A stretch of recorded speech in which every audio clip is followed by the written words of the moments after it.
लक्ष्मीनाथ समारंभां नाथयामुनमध्यमाम् अस्मदाचार्यपर्यन्तां वन्दे गुरुपरम्पराम्।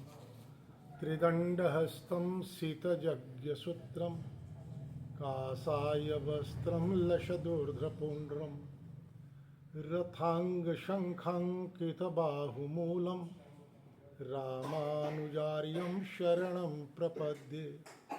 काषायं यज्ञसूत्रं शुचिवपुषि तथा चोर्ध्वपुण्ड्रं च भाले यस्यास्ते दक्षहस्ते कलिकुमतिगिरीन्द्रेन्द्रवज्रं त्रिदण्डं संसाराग्निप्रशान्त्यै भृतजलममलं दारुपात्रं पवित्रं श्रीविश्वक्सेनसूरेः पदकमलयुगं श्रेयसे संश्रयामि। काषायशोभिकमनीयवरं त्रिदण्डं श्रीनेशयोगिपदपङ्कजभृङ्गराजं वैकुण्ठनाथचरणाम्बुजसक्तचित्तं लक्ष्मीप्रपन्नजतिवर्यमहं प्रपद्ये। कान्तिस्मृतानन्दितशारदेन्दु जत्रैकतो विलसितामसिताङ्गशोभां बृन्दावनेऽपि कृतयामुनगाङ्गसङ्गं राधामुकुन्दयुगलं तदहं नमामि। कृष्णं नारायणं वन्दे कृष्णं वन्दे व्रजप्रियं कृष्णं द्वैपायनं वन्दे कृष्णं वन्दे पृथासुतं। नारायणं नमस्कृत्य नरं चैव नरोत्तमं देवीं सरस्वतीं व्यासं ततो जयमुदीरये। सच्चिदानन्दरूपाय विश्वोत्पत्त्यादिहेतवे तापत्रयविनाशाय श्रीकृष्णाय वयं नुमः। यं प्रव्रजन्तमनुपेतमपेतकृत्यं द्वैपायनो विरहकातर आजुहाव। पुत्रेति तन्मयतयास्तरवोऽभिनेदुस्तं सर्वभूतहृदयं मुनिमानतोऽस्मि। श्रीकृष्ण गोविन्द हरे मुरारे, हे नाथ नारायण वासुदेव। श्रीकृष्ण गोविन्द हरे मुरारे, हे नाथ नारायण वासुदेव। हे नाथ नारायण वासुदेव, हे नाथ नारायण वासुदेव। हे नाथ नारायण वासुदेव, हे नाथ नारायण वासुदेव। श्रीकृष्ण गोविन्द हरे मुरारे, हे नाथ नारायण वासुदेव। प्रेम से बोलिए भाष्यकार भगवान श्री रामानुजाचार्य स्वामी जी महाराज की जय। विश्ववंजगदाचार्य श्रीमद विश्वक्सेनाचार्य श्री त्रिदंडी स्वामी जी महाराज की जय। पूज्यपाद प्रातः स्मरणीय नित्य वंदनीय हृदय स्मरणीय श्रीमद जीयर स्वामी जी महाराज की जय। श्री राधा कृष्णचंद्र भगवान की जय। श्रीमद् भागवत महापुराण की जय। नारायण। तो कल हम लोगों ने जाना कि अनेकों पुरुषार्थ करने के बाद भी कृष्णद्वैपायन वेदव्यास जी की खिन्नता बनी रही। उनकी खिन्नता बने रहने का कारण की व्याख्या करते हुए देवर्षि नारद जी ने कहा कि भगवान के लीला और जस का गान किए बिना जिसे सुनने के लिए अमलात्मा विमलात्मा प्रस्तुत होते हैं, संपूर्ण पुरुषार्थ के बाद भी एक रिक्तता रहती है बनी हुई जीवन में। आप समाधि के द्वारा भगवान के संपूर्ण लीला और यश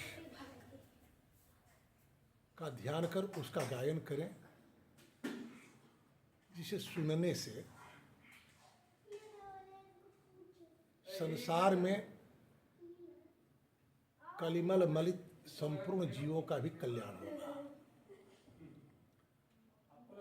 देवर्षि नारद के द्वारा ये कहे जाने पर महर्षि वेदव्यास जी ने पुनः उनसे प्रश्न किया, भिक्षुर विप्रवसिते विज्ञान देश भिस्तव वर्तमानो वयस्यादि तथा कि अकरोध भवन। जब आपका ज्ञानोपदेश करने वाले महाभाग ऋषिगण चले गए, जैसा कि देवर्षि नारद जी ने बतलाया, भगवान के लीला और यश गायन श्रवण के महत्व पर प्रकाश डालते हुए उन्होंने अपने जीवन वृत्त के संबंध में बतलाया कि मैं पूर्व कल्प में एक दासी का पुत्र था। चातुर्मास व्रत में बैठे हुए ऋषियों की सेवा में मुझे नियुक्त किया गया। मैं बालोचित चपलता से बचते हुए महात्माओं की सेवा और उनके द्वारा गाए गए भगवान की लीला और यश का श्रवण हमने किया। उन महात्माओं की कृपा हुई, उनका जूठन प्रसाद हमें मिला और हमारे भीतर के जितनी भी कलुषित भावनाएं थी पूर्व जन्मार्जित संस्कारों के कारण शांत हो गई। फिर भगवान के प्रति मेरा अनुराग हो गया और आपके सामने मैं जिस रूप में हूँ आप देख रहे हैं। तो व्यास जी ने पूछा कि जब आपके को ज्ञानोपदेश करने वाले महात्मा गण चले गए तब आपकी अवस्था तो बहुत छोटी थी, आपकी शेष आयु किस प्रकार व्यतीत हुई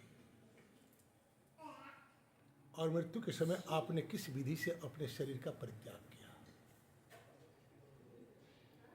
हे देवर्षि, काल तो सभी वस्तुओं को नष्ट कर देता है, उसने आपकी इस पूर्व कल्प की स्मृति को क्यों नहीं नाश किया। नारद जी कहते हैं, भिक्षु भीर भी प्रवसिते विज्ञान द्वेष भीर ममा वर्तमानो वयस्यादे तथा एतत् कारशम। मुझे ज्ञानोपदेश करने वाले महात्मा गण जब चले गए तो मैंने अपने जीवन को इस प्रकार व्यतीत किया कि क्योंकि यद्यपि मेरी अवस्था बहुत छोटी थी, मैं अपनी माता का इकलौता संतान था। एक तो वह स्त्री थी, दूसरे मूढ़ और तीसरे दासी। मुझे वो उसके सिवा और कोई सहारा नहीं था। उसने अपने को मेरे स्नेह पास से जकड़ रखा था। वह मेरे जोगक्षेम की चिंता तो बहुत करती, परंतु पराधीन होने के कारण कुछ कर नहीं पाती थी, क्योंकि वो दासी थी, दूसरे की सेवा करती थी, उसकी वृत्ति चलती थी। जैसे कठपुतली नचाने वाले की इच्छा के अनुसार नाचती है, वैसे ही सारा जगत ईश्वर के द्वारा संचालित होता है, ईश्वर के अधीन है। मैं भी अपनी माता के स्नेह बंधन में बंधकर उसे ब्राह्मण बस्ती में ही रहा। मेरी अवस्था केवल 5 वर्ष की थी। मुझे दिशा देश और काल के संबंध में कुछ ज्ञान नहीं था। एक दिन की बात है कि मेरी माँ गाय दुहने के लिए रात के समय घर से बाहर निकली। पैर में सर्प ने डस लिया। ऐसी काल की प्रेरणा थी। मैं समझा कि भक्तों का मंगल चाहने वाला भगवान भी एक अनुग्रह ही करता है, इस प्रकार भी। इसके बाद मैं उत्तर दिशा की ओर चल पड़ा, क्योंकि मेरे स्नेह का बंधन समाप्त हो गया।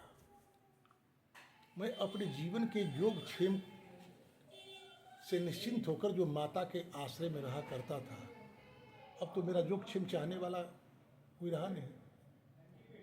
मैं निकल पड़ा।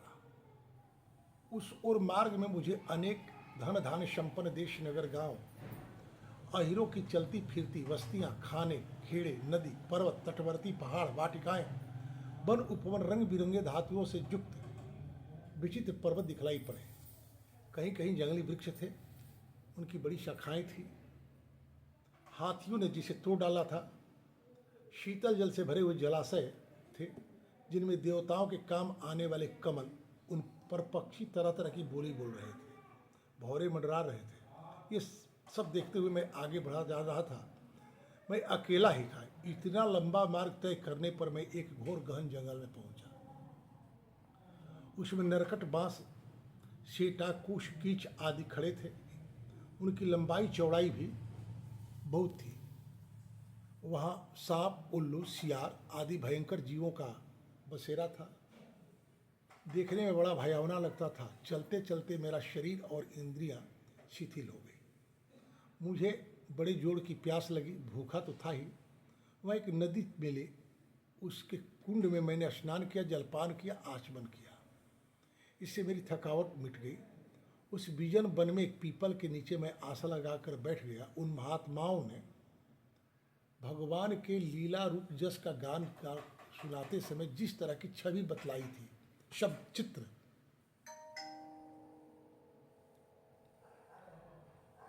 उसका मन ही मन में ध्यान करने लगा। भक्ति भाव से के वशीभूत होकर चित्त द्वारा भगवान के चरण कमलों का ध्यान करते ही भगवत प्राप्ति की उत्कट लालसा मेरे नेत्रों में आंसू के रूप में छलछला गई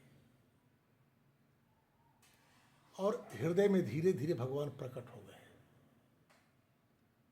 हे व्यास जी, उस समय प्रेम भाव के अत्यंत उद्रेक से मेरा रोम रोम पुलकित हो उठा। हृदय अत्यंत शांत और शीतल हो गया। उस आनंद की बाढ़ में मैं ऐसा डूबा कि मुझे अपना ध्येय वस्तु का तनिक भी भान न रहा। भगवान का वह अनिर्वचनीय रूप, समस्त शोकों का नाश करने वाला, मन के लिए अत्यंत लुभावना, सहसा उसे न देख मैं विकल हो गया और अनमना सा होकर आसन से उठ खड़ा हुआ। मैंने उस स्वरूप का दर्शन फिर करना चाहा, किंतु मन में को हृदय में समाहित करके बार बार दर्शन की चेष्टा करने पर भी मैं देख नहीं सका। मैं अतृप्त की तरह आतुर हो उठा।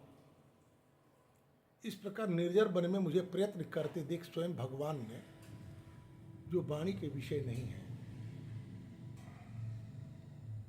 धीर गंभीर मधुर वाणी से मेरे मन को शांत करते हुए कहे, हंतास्मिन् जनमंसी भवानमा मां द्रष्टुम मिहारहति अविपक्व कषायाणाम दुर्दर्शोहम कुयोगिनम। खेद है कि इस जन्म में तुम मेरा दर्शन नहीं कर सकोगे। जिनकी वासनाएं पूर्णतः शांत नहीं हो गई होती, उस अधकचरे योगी को मेरा दर्शन अत्यंत दुर्लभ है। हे निष्पाप बालक, तुम्हारे हृदय में मुझे प्राप्त करने की लालसा जागृत करने के लिए ही मैंने एक बार तुम्हें अपना रूप का झलक दिखलाया है। मुझे प्राप्त करने की आकांक्षा से युक्त साधक धीरे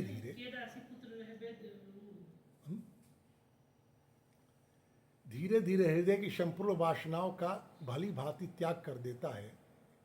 अल्पकालीन संत सेवा से ही तुम्हारी चित्त वृत्ति मुझ में स्थिर हो गई है। अब तुम इस प्राकृतिक मलिन शरीर को छोड़कर मेरे पार्षद हो जाओगे।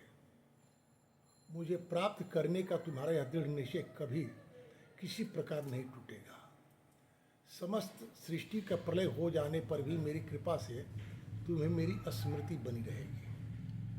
क्या पूछा था व्यास जी ने कि पूर्व कल्प की स्मृति आपकी अभी तक कैसे सुरक्षित है?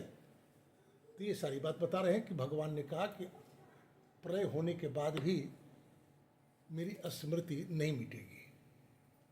आकाश के समान अव्यक्त सर्वशक्तिमान महात्मा परमात्मा इतना कहकर चुप रहे। उनकी इस कृपा का अनुभव करके मैंने उन श्रेष्ठों से भी श्रेष्ठतर भगवान को सिर झुकाकर प्रणाम किया। तभी से लज्जा संकोच छोड़कर भगवान के अत्यंत रहस्यमय मंगलमय मधुर नाम और लीलाओं का कीर्तन और स्मरण करने लगा। स्पृहा मद मत्सर मेरे हृदय से पहले ही निवृत्त हो चुका था। अब मैं आनंद से काल की प्रतीक्षा करता हुआ पृथ्वी पर विचरण करने लगा। हे ब्याजी, इस प्रकार भगवान की कृपा से मेरा हृदय शुद्ध हो गया, आसक्ति मिट गई और श्री कृष्ण पारायण हो गया। कुछ समय बाद जैसे एकाएक बिजली कौंध जाती, वैसे ही अपने समय पर मेरी मृत्यु हो आ गई। मुझे शुद्ध भगवत पार्षद शरीर प्राप्त होने का अवसर आने पर प्रारब्ध कर्म समाप्त हो जाने के कारण पांच भौतिक शरीर नष्ट हो गया। कल्प के अंत में जिस समय भगवान नारायण एक कारणों के जल में शयन करते हैं, उस समय उनके हृदय में शयन करने की इच्छा से इस सारी सृष्टि को समेटकर ब्रह्मा जी जब प्रवेश करने लगे, तब उनके श्वास के साथ मैं भी उनके हृदय में प्रवेश कर गया, भगवान के हृदय में। एक सहस्त्र युगी बीत जाने पर जब ब्रह्मा जगे, उन्हें सृष्टि करने की इच्छा की, तब उनकी इंद्रियों से मरीचि आदि ऋषियों के साथ मैं भी प्रकट हुआ। तभी से मैं भगवान की कृपा से वैकुंठ आदि और तीनों लोकों में बाहर भीतर बिना रोक टोक विचरण किया करता हूँ। मेरे जीवन का व्रत भगवत जन अखंड रूप से चलता रहता है, भगवत भजन अखंड रूप से चलते रहता है। भगवान की दी हुई स्वर ब्रह्म से विभूषित बीणा पर तान छिड़कर मैं लीलाओं का गान किया करता हूँ, सारे संसार में विचरण करता हूँ। जब मैं उनकी लीलाओं का गान करने लगता हूँ, तब वे प्रभु, जिनके चरण कमल समस्त तीर्थों के उद्गम स्थान हैं और जिनका यशोगान मुझे बहुत ही प्रिय लगता है, बुलाए हुए की भांति तुरंत मेरे हृदय में आकर दर्शन दे देते हैं। जिन लोगों का चित्त निरंतर विषय भोगों की कामना से आतुर हो रहा है, उनके लिए भगवान की लीलाओं का कीर्तन संसार सागर से पार जाने का जहाज है। यह मेरा अपना अनुभव है। काम और लोभ की चेष्टा से बार बार घायल हुआ हृदय श्री कृष्ण सेवा से जैसी प्रत्यक्ष शांति का अनुभव करता है, जब नियम आदि योग मार्गों से वैसी शांति नहीं मिलती। व्यास जी, आप निष्पाप हैं। आपने मुझसे जो कुछ पूछा वह सब मैंने अपने जन्म और साधन का रहस्य आपकी अपने आत्मसंतुष्टि का उपाय आपको हमने बतला दिया। शुद्ध जी कहते, एवं संभाष्य भगवान नारदो वासवि सुतम आमंत्र वीणाम रणयन यजौ यादृक्षिको मुनि अहो देवर्षि धन्योयम यत्कृतिम शारंग धनवनः गायन माद्यन निदम तंत्र्या रम्यतात्युरम जगत। हे शौनकादि ऋषि, देवर्षि नारद जी व्यास जी से इस प्रकार कहकर जाने की अनुमति ली और बीणा बजाते हुए स्वच्छंद विचरण करने के लिए चल पड़े। ये देवर्षि नारद धन्य है, क्योंकि ये शारंग पाणी भगवान की कीर्ति को अपनी बीणा पर गा गाकर स्वयं तो आनंद मग्न होते ही हैं, साथ साथ इस त्रिताप तप्त जगत को भी आनंदित किया करते हैं। जी, क्या प्रश्न था आपका? नारद जी की कथा होता है। नारद जी ही अपने देश से आज के समाज में, आज के समाज में एक समस्या है। यथार्थ को स्वीकार करने के बदले शास्त्र की स्वैच्छिक व्याख्या करने में प्रवृत्त लोग, जैसा कि कल हम लोगों ने जाना कि देवर्षि नारद जी ने कहा व्यास जी से कि आपने धर्म के अनेक स्वरूपों का आपने वर्णन किया है। लोग अपनी इच्छा के अनुरूप उसमें से हिंसा आदि प्रवृत्तियों को स्वीकार करके ये कहते हैं कि ब्रह्मा जी ने धर्म के रूप में ही यज्ञ में हिंसा की व्यवस्था की है। हमारे यहाँ पहले गोमेध, अश्वमेध, नरमेध आदि यज्ञ हुआ करते थे। मेध का अर्थ होता है, मेधा शब्द जो है ना, मेधा, वही मेध है, गुणात्मक वृद्धि। अश्वमेध यज्ञ में घोड़ा अग्निकुंड में डाला जाता था वध करके, वो मरता नहीं था। जैसे पृथ्वी के गर्भ में हम बीज डालते हैं, वो बीज कभी मरता नहीं, बीज अंकुरित होता है और उसमें गुणात्मक विकास होता है।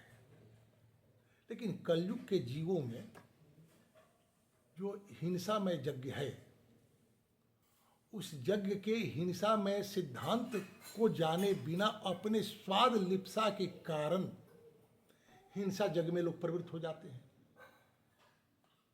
यह दोष है। सूर्य जी कहते हैं कि जब ब्रह्मा जी से ये सारी बातें वे बतलाए देवर्षि नारद कि आपने धर्म की अनेक शाखाओं का वर्णन किया, पर उस धर्म का जो उद्देश्य है, उस उद्देश्य की प्राप्ति कैसे हो। धर्म का उद्देश्य क्या है? स्वर्ग नहीं। धर्म तो पुरुषार्थ का पहला पैदान सोपान है। जब तक आप धर्म को पार नहीं कर लेते, तब तक आपके जीवन में अर्थ की प्राप्ति नहीं होगी। बिना धर्म मार्ग को अपनाए अर्थ संग्रह में प्रवृत्त लोगों का अर्थ अनर्थ का कारण बन जाता है। ये कबीरदास जी ने कहा, 3 दिन तक तिरिया रोए बहन रोए 6 मासा, जन्म जन्म तक माता रोए जग का नहीं ठिकाना।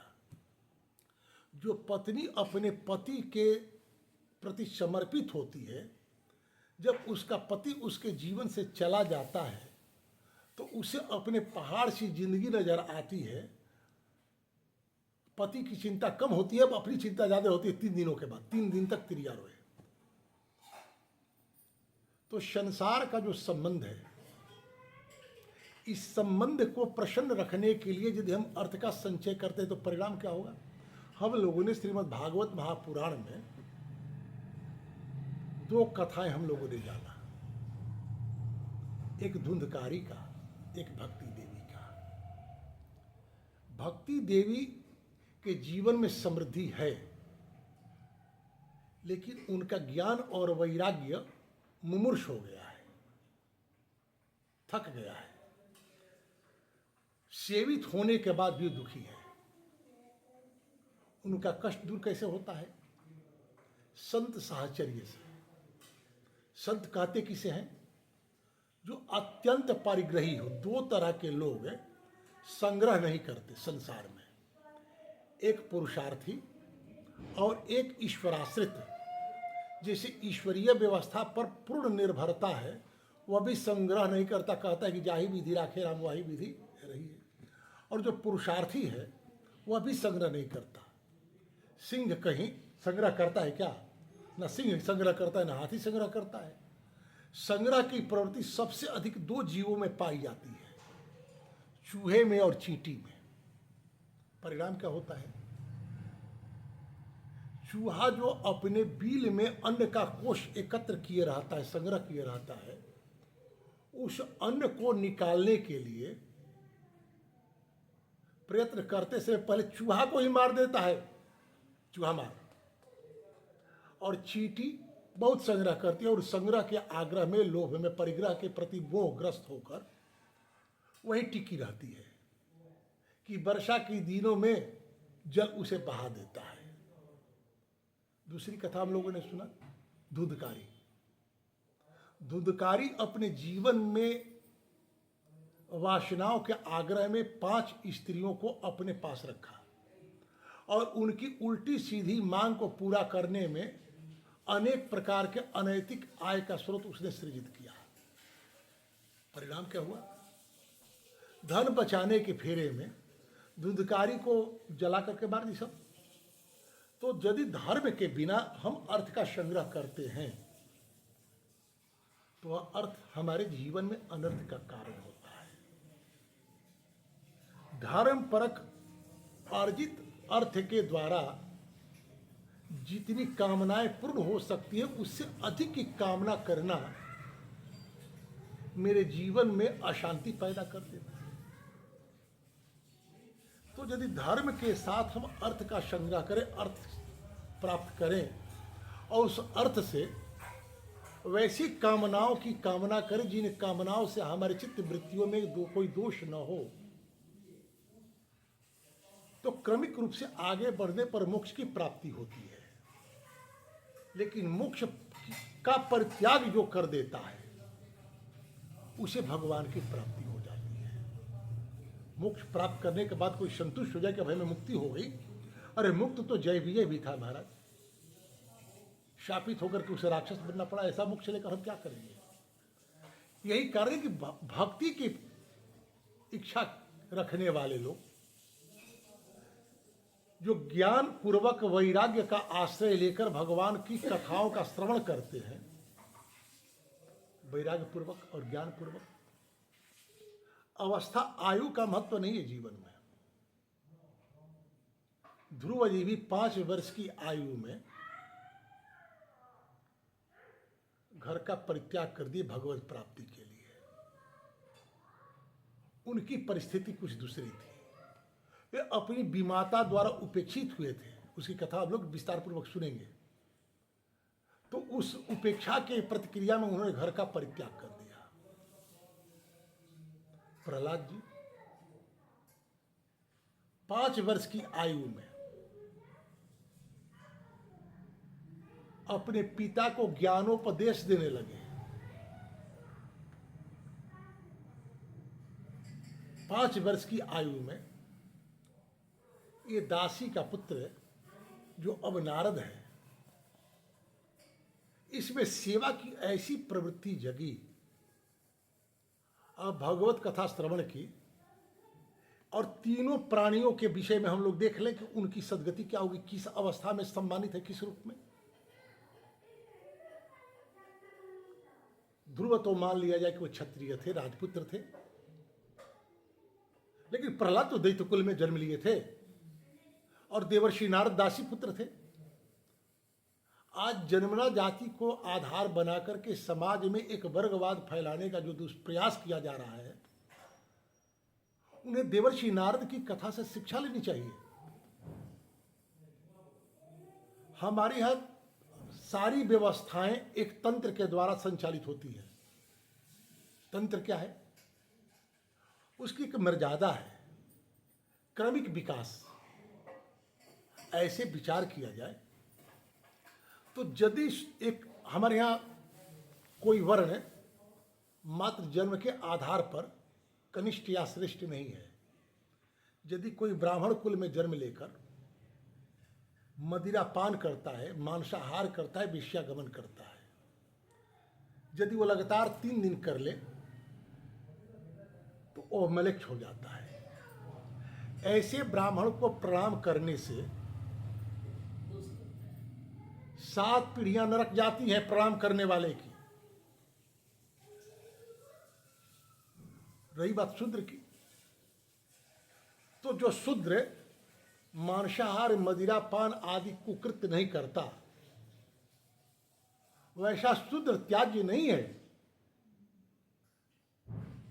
देवर्षि नारद शूद्र वर्ण में जन्म लिए, इन्होंने ज्ञान पूर्वक सेवा की प्रवृत्ति स्वीकार करी और भगवान के कथा में इनका अनुराग हो गया।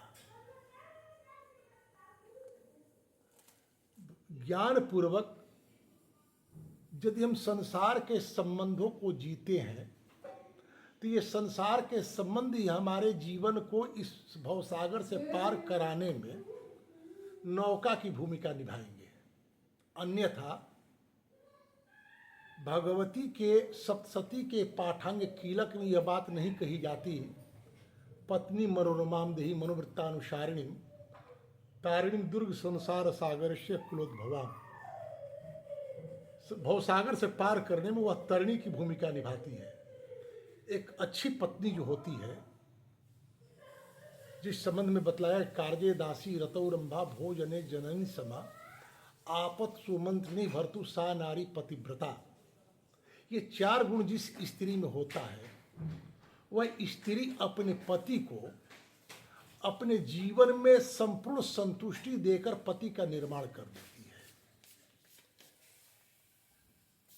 लेकिन यदि अपने आग्रहों में फंसी हुई स्त्री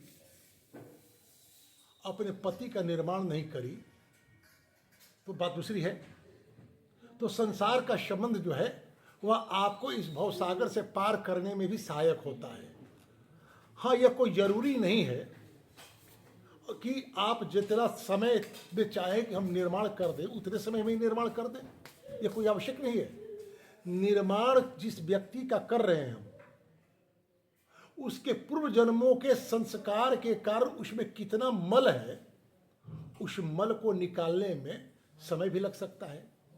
देवी शांडलिनी के पति थे, वो वेश्यागामी थे, सारी संपत्ति, ये कथा हमने कह दी है इसलिए आज इस कथा को हम केवल संकेत दे रहे हैं कि बहुत दिनों तक उस अवस्था तक वह धैर्य की रही कि जब वे आतुर अवस्था को प्राप्त हो जाए। आशा जो है वो बंधन का कारण होती है, निराशा स्वतंत्र कर देती है। हम लोग आगे पिंगला नाम की वेश्या की कथा जब देखेंगे भागवत में तो इसकी व्याख्या हम लोग उस समय करेंगे। तो जब तक उनके भीतर आशा थी, समर्थ था, तब तक तो आशा के आप प्राप्त कर लेते थे, लेकिन सामर्थ्य चुक जाने के बाद भी उनकी आशा बनी रही और जब पूर्ण नहीं हुई तो आकुल हो गए। जब तक किसी व्यक्ति के जीवन में आकुलता नहीं आ जाती तब तक निर्माण करने वाले को धैर्य का सहारा लेना पड़ता है, जैसा कि शांडलिनी ने की और फिर उनको अपना बना ली।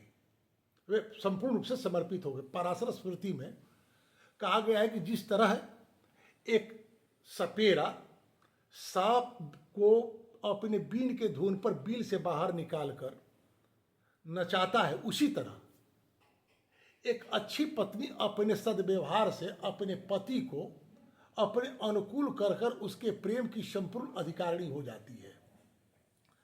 ये कह रहे हैं कि देवर्षि नारद से पूछा वेदव्यास जी ने कि जो आपकी आयु थी उस समय बहुत छोटी थी, उन महात्माओं के जाने के बाद आपके जीवन वृत्त कैसे चली और आपकी स्मृति कैसे बनी रही? तो ये कहते हैं कि मेरी माता थी, माता का सेवा, माता ही मेरे योगक्षेम का निर्वाह करती थी, मैं उनका एकमात्र आश्रित था, वही मैं एकमात्र मेरा आश्रय थी। ये संबंध है को हम छोड़कर भाग नहीं सकते जब तक संबंध पूर्ण नहीं हो जाता। संजोग ऐसा बना कि माता जी को सर्प ने डस लिया, मुझे लगा कि परमात्मा की कृपा हुई है मेरे ऊपर इस दायित्व से मुक्त करने के लिए, लेकिन आश्रय कुछ नहीं था, मैं किसी के दरवाजे पर जा नहीं सकता था। मैं निकल गया घर से, जाते जाते अनेक पर्वत नदियों को देखते हुए मैं गहन जंगल में पहुंचा।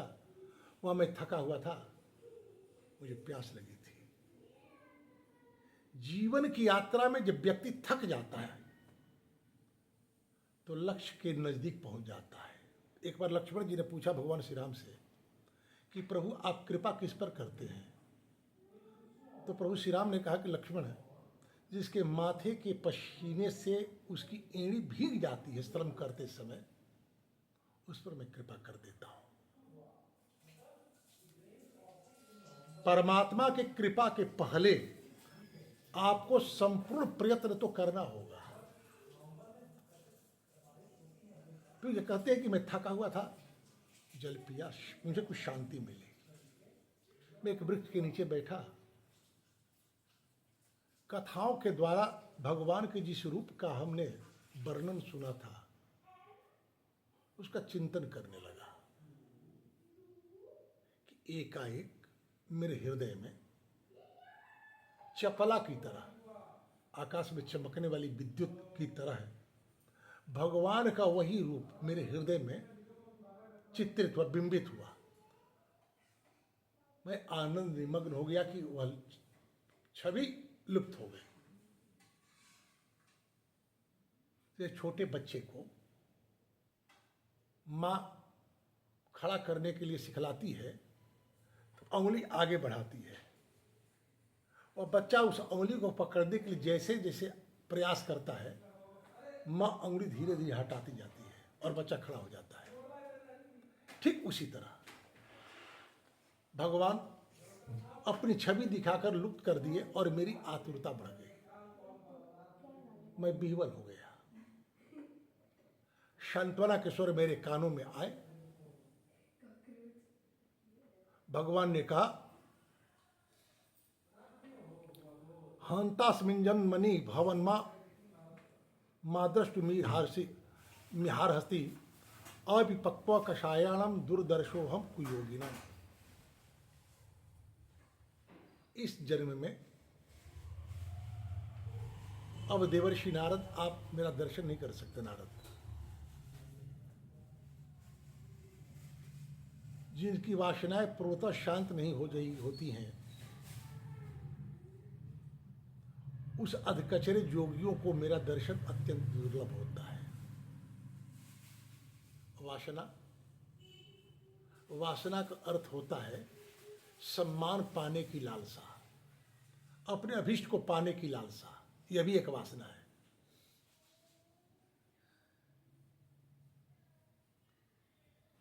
लेकिन हे निष्पाप बालक, तुम्हारे हृदय में मुझे प्राप्त करने की जो लालसा जागृत करने के लिए मैंने एक बार तुझे अपना दर्शन दिया है, मुझे प्राप्त करने की आकांक्षा से युक्त साधक धीरे धीरे हृदय की संपूर्ण वासनाओं का भली भांति त्याग कर देता है। आपकी आतुरता बढ़ाने के लिए मैंने दर्शन दी है। अल्पकालीन संत सेवा से तुम्हारा चित्त वृत्ति मुझ में स्थिर हो गया है। अब तुम इसे प्राकृतिक मलिन शरीर को छोड़कर मेरे पार्षद हो जाओगे। अर्थात मानव जीवन माता और पिता के जिस वैचारिक संयोग के कारण हुआ होता है, उस जीवन में माता पिता की भी वृत्तियां भी विस्तार पाती हैं। तो चूंकि आपका जन्म जहां हुआ है, उस योनि के अनुसार आपके भीतर जो वासनाएं होनी चाहिए वो हैं। जब शरीर छूटेगा तभी वासना छूटेगी। और चूंकि आपने संतों की सेवा की है, इसलिए आपको अब सृष्टि चक्र के अन्य योनियों में भ्रमण करना नहीं पड़ेगा। अन्यथा मर्यादा है सृष्टि क्रम का कि 84 लाख योनियों का क्रमिक परिभ्रमण करने के बाद जीव मनुष्य होता है, और मनुष्य योनि में क्रमशः यात्रा करता हुआ वो ब्राह्मण होता है। ब्राह्मण मनुष्य नहीं है। समाज में ब्राह्मण को भूदेव कहा गया है। लेकिन यदि ब्राह्मण कुल में जन्म लेने के बाद भी सामान्य मानवों की तरह ही वासनाओं के पीछे हम दौड़ रहे हैं, तो फिर मेरा ब्राह्मण होने का अर्थ सिद्ध कैसे होगा? ये कह रहे हैं कि चूंकि जिस जोनी में आपका जन्म हुआ, जिस वर्ण में आपका जन्म हुआ है, उस वर्ण की जो वासनाएं हैं वो अभी आपको मेरा और दर्शन होने नहीं देंगी। लेकिन संतों की सेवा आपने की है, भगवान की कथा आपने सुनी है, तो आपको क्रमशः आगे नहीं बढ़ना होगा, बल्कि ब्राह्मणों की जो स्वाभाविक गति होती है, ब्राह्मणों की स्वाभाविक गति अर्थात ब्राह्मण का जन्म होता है जीवन मुक्त होने के लिए। यदि ब्राह्मण पुनर्जन्म लेता है, यदि ब्राह्मण वृत्ति के अनुसार जीवन जिया है, तब यदि ब्राह्मण वृत्ति का परित्याग कर दिया, जैसा कि धुंधकारी ने कहा कि हमने अपने जीवन के आचार का परित्याग कर ब्राह्मणत्व को विनष्ट कर दिया है, इसीलिए शास्त्र के अनुसार मृत प्राणियों की सदगति के लिए श्राद्ध की जो व्यवस्था की गई है, उस व्यवस्था से मेरी व्यवस्था नहीं बनेगी। मेरे लिए कोई विशेष व्यवस्था का अनुसंधान आप करें।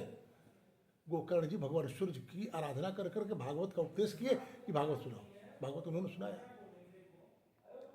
तो यदि कोई व्यक्ति अपने जीवन में संतों की सेवा की है, वो सवृत्ति सेवा करते थे, उनको नियुक्त किया गया था कि आप सेवा करो, तो नियुक्त क्यों किया था?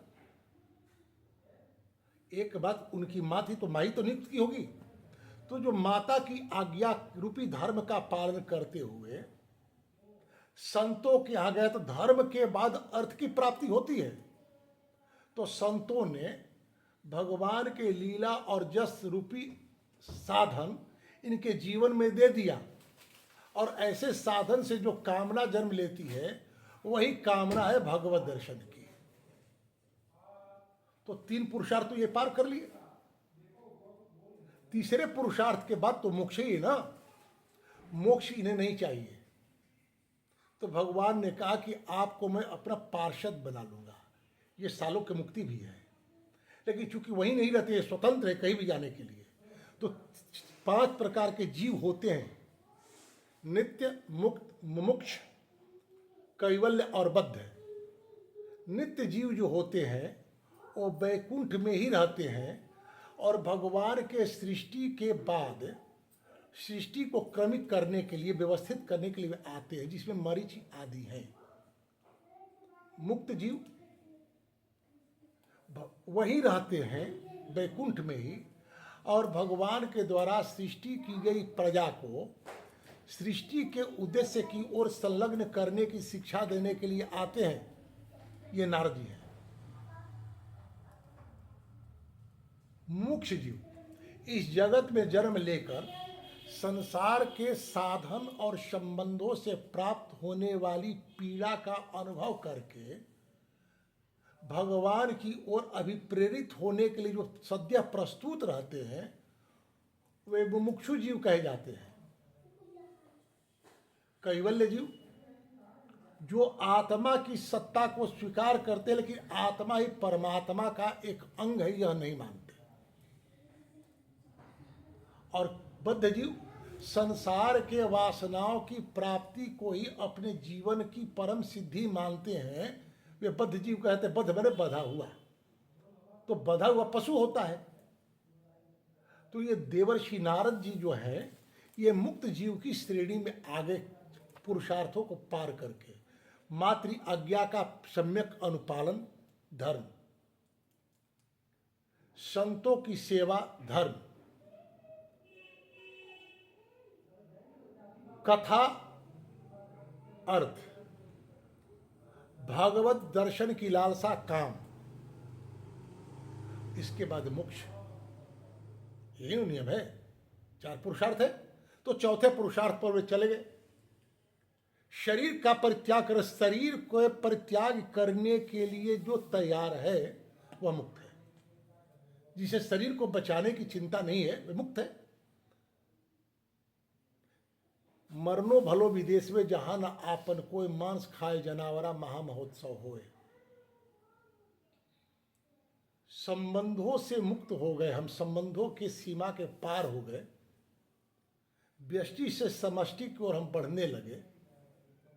तो हमारे जीवन की घटना मेरी ही घटना नहीं है, विश्व की घटना है। तो देवर्षि नारद अपने संबंध और अपने आश्रय को छोड़कर वन की ओर जो इन्होंने अभिगमन किया, ये जानते हुए कि मेरे जीवन का योगक्षेम निर्वाह करने की साधन मेरी एक मात थी, इसके बाद अब कौन है, अपने योगक्षेम की चिंता इन्होंने छोड़ दी। भगवान श्री कृष्ण कहते हैं, अनन्या चिंतयन्तो माम जे जना परिपाशते तेषाम नित्याभियुक्ता नाम योगक्षेमम वहां में हम। अनन्यता पूर्वक जो मेरी उपासना करता है, मेरे आश्रय को स्वीकार करता है, उसके जीवन के योग और क्षेम का निर्वाह मैं करता हूं। तो जब भगवत दर्शन की इनके भीतर लालसा जग गई तो फिर योग क्षेम की चिंता कैसी। इसलिए योग क्षेम की इन्होंने चिंता छोड़ दी। यही मुक्ति है। और शरीर का परित्याग इन्होंने किया, भगवान के पार्षद बन गए। भगवान ने जब संपूर्ण सृष्टि कल्प का उन्होंने संहार लीला के द्वारा अपने भीतर संवरण किया, तो ब्रह्मा जी उनके भीतर जा रहे थे, तो ब्रह्मा जी के श्वास के माध्यम से भगवान के हृदय तक मैं पहुंच गया। भगवान को हृदय में सभी धारण करने का उपदेश देते हैं। भगवान भी अपने भक्तों को हृदय में धारण करते हैं। एक बार देवर्षि नारद ही गए थे बैकुंठ, लक्ष्मी जी अकेली बैठी थी। अब तक तो उन्होंने क्षीर सागर में देखा था कि लक्ष्मी जी भगवान का पैर दबा रही हैं। जब सृष्टि का अन्य प्रपंच माया का विस्तार नहीं हुआ होता, तब तक तो पत्नी अपने पति की सेवा करती है, और जैसे ही माया का विस्तार होता है तो पत्नी अपने पति को छोड़कर, पति अपने पत्नी को छोड़कर संसार, अपने प्रपंच, अपनी माया के विस्तार को सजाने में लग जाता है, अपने पुत्र पौत्रों में लग जाता है। दोनों को प्रसन्नता होती है एक दूसरे से अलग रहने के बाद भी कि हम अपने सृष्टि की सेवा हम कर रहे हैं। नारद जी ने पूछा, माता जी प्रभु कहाँ हैं? लक्ष्मी जी ने कहा कि उस कक्ष में देखिए। तो जप रहे थे माला। नारद जी को आश्चर्य हुआ कि ये भाई दुनिया इनके नाम का माला जपती है, ये किसके नाम का माला जप रहे हैं? लेकिन जब तक माला को विराम नहीं दिए तब तक नारद जी जब खड़े थे। नारद जी ने पूछा कि प्रभु आप किसका किसका जप कर रहे हैं? तो भगवान ने कहा कि जो मुझसे बड़ा है। भाई भगवान से बड़ा कौन होगा? देवर्षि नारद ने पूछा कि आपसे बड़ा कौन है? तो भगवान ने कहा कि मैं क्षीर सागर में रहता हूँ, शेष सैया पर, मैं शेष सैया पर रहता हूँ। तो शेष सैया मुझसे बड़ा हुआ कि नहीं? नारद जी ने कहा क्या हुआ? तब उन्होंने पूछा कि और शेष सैया जो है, शेष ना, वो क्षीर सागर में रहते हैं, जो जिस सैया पर मैं रहता, तो क्षीर सागर नाग से बड़ा हुआ कि नहीं? नारद जी ने कहा हाँ प्रभु, वो भी बड़ा हुआ। तो क्षीर सागर भी पृथ्वी की दो पाटों के बीच पटी अटा है। तो हाँ, तो पृथ्वी भी बड़ी हुई। तो हाँ हुई। और पृथ्वी अनंत भगवान के माथे पर पड़ी है, तो तब तो वो भी बड़े हुए। और सबको एक साथ लेकर के जो अपने हृदय में धारण करता है भक्त, वह सबसे बड़ा हुआ। भगवान कहते हैं कि वैष्णव हमारे प्राण होते हैं और मैं वैष्णवों का प्राण होता हूं। भगवान कृष्ण गीता में कहते हैं, जे जथामाम प्रपद्यंस्ते तास तथैव भजाम्यहम्। जो जिस अनुपात में मेरी भक्ति करता है, प्रपत्ति करता है, मेरे प्रति शरणाश्रित होता है, मैं उसी अनुपात में उसका भजन करता हूँ, भरण करता हूँ, उसकी व्यवस्था करता हूँ। तो संपूर्ण रूप से भगवान को यदि कोई समर्पित हो जाए तो क्या उसके जीवन के संपूर्ण व्यवस्था की व्यवस्था नहीं करेंगे क्या? जैसा कि भगवान कहते हैं अनन्या चिंतयन्तो माम, सारा जोक्षेप प्रभु करते हैं। जितनी अपनी हम बुद्धि लगाते हैं कि ये काम कर लेंगे तो मेरा ये काम हो जाएगा, हम कार्य सब करें, कार्य तो करना है, लेकिन कार्य करते समय अपनी बुद्धि नहीं, ईश्वर की प्रेरणा को स्वीकार कर। जब तक परमात्मा प्रेरित नहीं करेंगे आपको, तब तक आपके भीतर सत्कर्म करने की प्रवृत्ति नहीं जगेगी। तो कहते कि इस तरह से मैं उनके हृदय में गया और मेरी स्मृति बन रही, क्योंकि भगवान ने कहा था कि प्रलय होने के बाद भी मेरी स्मृति आपके हृदय में बनी रहेगी। तो देवर्षि नारद जी कहते तभी से भगवान ने ऐसा कहकर चले गए कि आप शरीर छोड़ेंगे तो आप इस तरह से आएंगे। मैं गया, लेकिन भगवान के उस सांत्वना भरे शब्दों के बाद मेरे भीतर का संकोच समाप्त हो गया, लज्जा समाप्त हो गई, और मैं भगवान का सर्वत्र गुणानुवाद करते फिरने लगा। संकोच होता है संसारी जीवों को कि अमुक व्यक्ति या कथा का आयोजन है, मुझे निमंत्रण नहीं आया है। इच्छा तो है मेरी भी, मैं कथा सुनता, लेकिन नहीं, उन्होंने बुलाया नहीं है, मैं नहीं जाऊंगा। समाज की अपनी मर्यादा है, यह लज्जा और संकोच जाने नहीं देती। और जब आपके भीतर भगवत कृपा होगी तो आपके भीतर ऐसे लोक मान की चिंता होगी ही नहीं।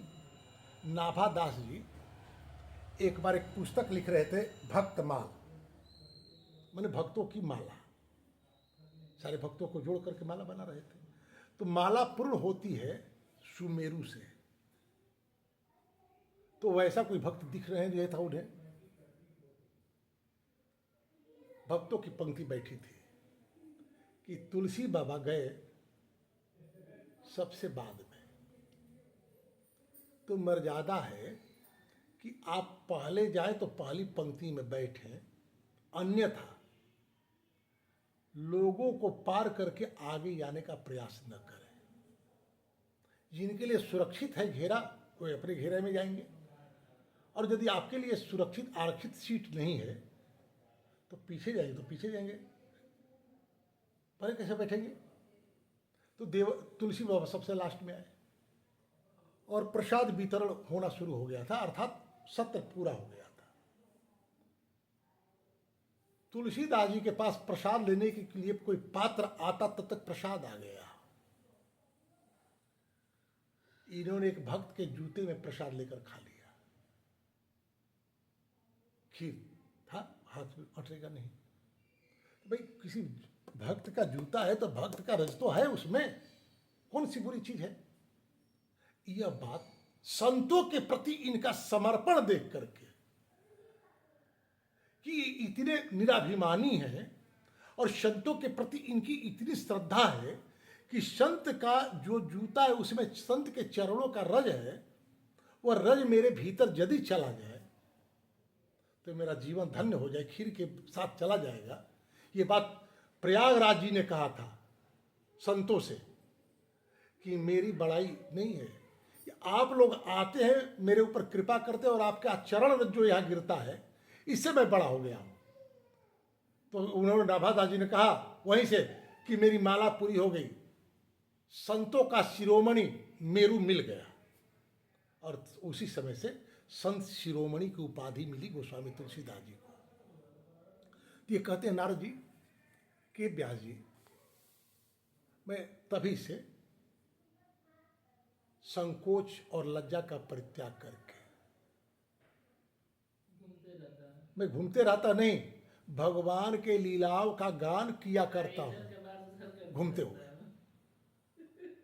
इस प्रकार भगवान की कृपा से मेरा हृदय भी शुद्ध हो गया।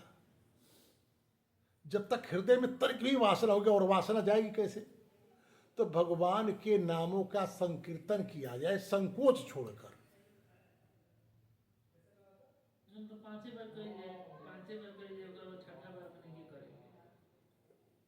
अब जितना अधिक से अधिक हो सके, क्योंकि कथा के का आयोजन है तो कथा महत्वपूर्ण है, तो कथा में तो भगवान का ही नाम लिया जा रहा है, भगवान की ही लीला और जस की तो कथा हो रही है, ये भी तो कीर्तन, यही कीर्तन है। फिर प्रारब्ध के कारण जो शरीर मिला था वह शरीर समाप्त हुआ और मैं भगवान का पार्षद हो गया। मुझे मेरे हाथ में जो बीड़ा आप देख रहे हैं, ये भगवान की दी हुई स्वर ब्रह्म से पूरित है। इस पर तान छेड़ता हूँ, संसार में विचरता हूँ, उनकी लीलाओं का गान करता हूँ, जिनके चरण कमल समस्त तीर्थों के उद्गम स्थल है। सारे तीर्थों का निर्माण भगवान के चरण से हुआ है, जिनका जशोगान मुझे बहुत ही प्रिय है। बुलाए हुए की भांति तुरंत मेरे हृदय में आकर दर्शन दे देते हैं। जब व्यक्ति वासनाओं से मुक्त, जहां राम तहाँ काम नहीं, जहां काम नहीं राम। लेकिन कवितावली में एक अयोध्या की स्त्री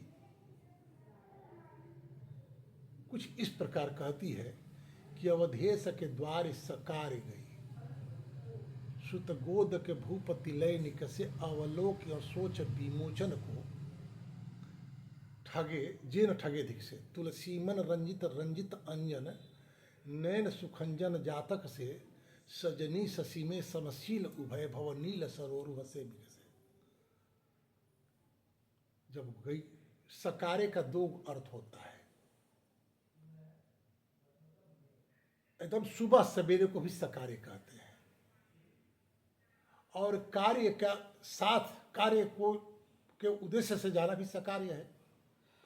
अवधेश के दरवाजे पर मैं सुबह गई, या अपने उद्देश्य को लेकर के गई उनसे निवेदन करने के लिए, दोनों बातें मान ली जानी चाहिए। और महाराज दशरथ अपने गोद में बालक लेकर के आए। उस बालक की छवि इतनी सुंदर थी कि मैं तो ठगी सी रह गई। अर्थात मैं अपना उद्देश्य भूल गई कि किस लिए मैं आई हूं। तो यदि भगवान का ध्यान करते समय व्यक्ति का लोक विस्मृत होने लगे, वह एक दिन में नहीं होगा, बहुत दिनों तक। और वह भी जब तक परमात्मा की कृपा नहीं होगी तब तक नहीं। सोई जान नहीं जे देही जनाई, तुम्हें जान तुम्हें हुई जाई। तुलसीदास जी लिखते हैं कि प्रभु आप जिसे अपना परिचय देना चाहेंगे, अपना बनाना चाहेंगे, उसे अपने से परिचित करा देंगे। और आपको जैसे वो परिचित आपसे हो जाएगा तो फिर आपका हो जाएगा, आप जैसा हो जाएगा। भक्त जो है भगवान का अनुकरण करते, जैसे छोटे बच्चे अपने दादा दादी मामा मामी आदि के क्रियाओं का अनुकरण करते हैं, वो चिढ़ाते नहीं हैं। उन्हें चिढ़ाना थोड़े समझ में आता है कि चिढ़ाना है।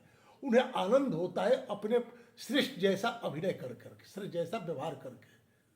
गोपियां भी भगवान श्री कृष्ण की इतनी अनन्या थी कि भगवान श्री कृष्ण जब रास से अंतर्धान हुए और मिल करके प्रेमोपदेश उन्होंने जब दिया, गोपियां प्रेम पूरित हो गई और ये परस्पर मिल करके कृष्ण जैसा व्यवहार करने लगे। जब अपने मैं तुम हो जाऊं, तुम मैं हो जाऊं। सूरदास जी लिखते हैं, बड़ा सुंदर पद है, पद पूरा याद नहीं, थोड़ा सा उसका भाव मैं बतला रहा हूं। कहती है गोपियां कि हे कृष्ण, तुम राधा रानी बन जाओ, और राधा जी कहते हैं और मैं कृष्ण बन जाऊं। अर्थात पति अपने पत्नी के भावनाओं को के साथ आत्मसात कर जाए और पत्नी अपने पति के दायित्वों को स्वीकार कर ले। मैं न रहूं, तुम तू न रहो, यही बात है यहां पर। तो कहते हैं कि जिन लोगों का चित्त निरंतर विषय भोगों की कामना से आतुर हो रहा है, उनके लिए भगवान की लीलाओं का कीर्तन संसार सागर से पार जाने का आज जहाज है। यह मेरा अनुभव है। निश्चित रूप से उपदेश देने का अधिकारी वही है जिसे अनुभव हो। उसके उपदेश का प्रभाव जो होता है, शास्त्रों का नित्य अध्ययन कर कर के कहा जाए और जीवन को जीकर कहा जाए, दोनों में अंतर है। हम लोगों का वह सौभाग्य नहीं है। फिर भी ये उनकी तरफ से हम लोगों को विश्वास करना चाहिए। देवर्षि नारद के अनुभवों को हम लोगों को विश्वास करना चाहिए कि यदि देवर्षि नारद के जीवन में इस तरह परिवर्तन हो सकता है तो हमारे जीवन में भी परिवर्तन हो सकता है।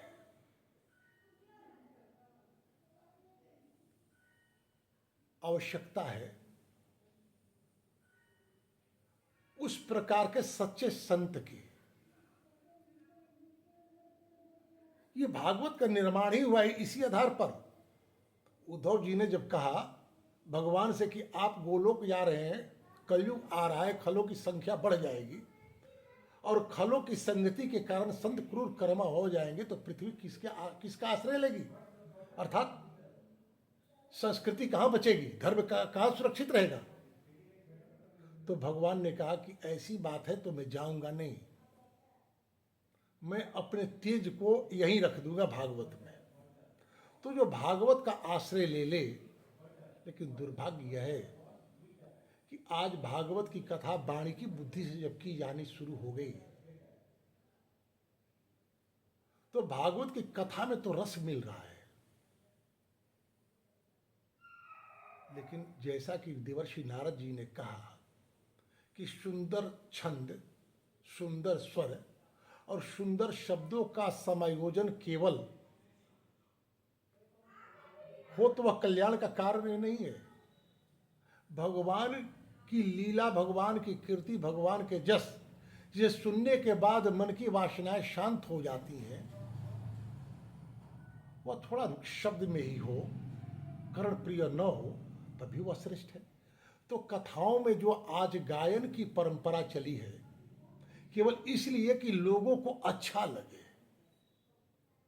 यदि शुद्धता पूर्वक भागवत के संदर्भों को, उपदेशों को, भागवत के उपदेशों को लोगों के बीच में बार बार रखा जाए तो रसरी आवत जातते शिल्पे पड़त निशान। बहुत से लोग कहते हैं कि महाराज कलयुग का स्वभाव है, धर्म तो लुप्त होगा ही होगा। नहीं, धर्म लुप्त नहीं होगा, कभी नहीं हो सकता। उसके लिए आपको अभ्यास करना है, एक दिन नहीं, बार बार बार बार कहना है। समाज में बात समझ में आएगी, क्योंकि बहुत दिनों के कारण भारत जो बहुत दिनों से गुलाम रहा, उस गुलामी का प्रभाव हमारे संस्कृति और सभ्यता पर पड़ा। यदि हम इन ग्रंथों का बार बार वाचन करें लोगों के बीच में, सरस बनाए बिना, निश्चित रूप से भीड़ कम होगी, लोग कम आएंगे।